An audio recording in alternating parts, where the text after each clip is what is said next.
Right then, it's the one and only Hibs Happy Hour. Happy Friday, everybody.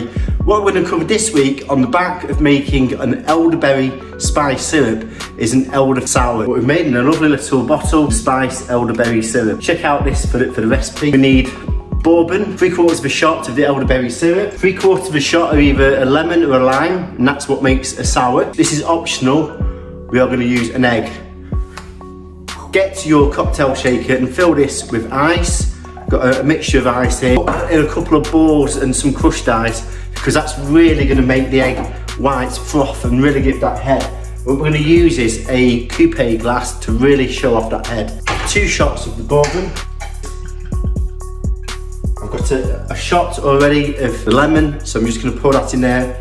As it's frozen, it's just going to dissolve that slightly. So then we're going to add our bourbon and shot of lemon into the cocktail shaker, like so. The next thing, we're going to crack the egg and then remove the yolk.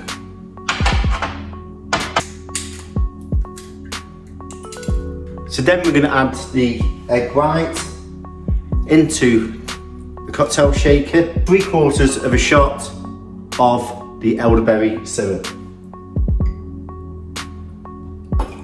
So it really is worth stocking up on elderberries and going outside and doing a bit of foraging. This has been proven to have antiviral properties, which is really good, especially coming into autumn and winter.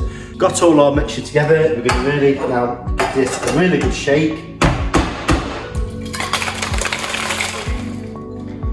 Just let that cool down. This way it just really waters down a lot.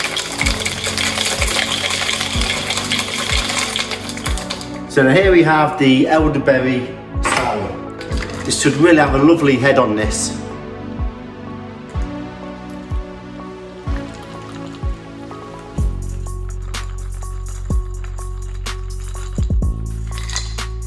And then just to garnish this, if you've actually got any elderberries, you can just put it's still on the stem, just slightly overlapping on the side. So really hope you're enjoying the show.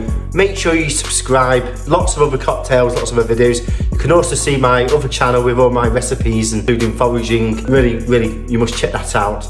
So here we have the elderberry sour, and let's have a taste.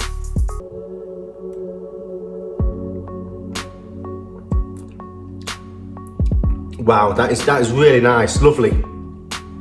Really got notes of really that dark cherry, and you've got to think of the elderberries. They've got a lot of skin, a lot of flavour, a lot of tannins. So you don't really need a lot in there, but this is absolutely lovely and really quite different and unique. You know, so really hope you're enjoying the innovation, and really hope you try this out. It'd be really good to see, you know, your feedback and what you've been doing with your foraging and your elderberries, and yeah, and comment below. It'd be really interesting. So really hope you're enjoying the show. Make sure you subscribe, and it'd be great to hear from your feedback. Enjoy. Cheers.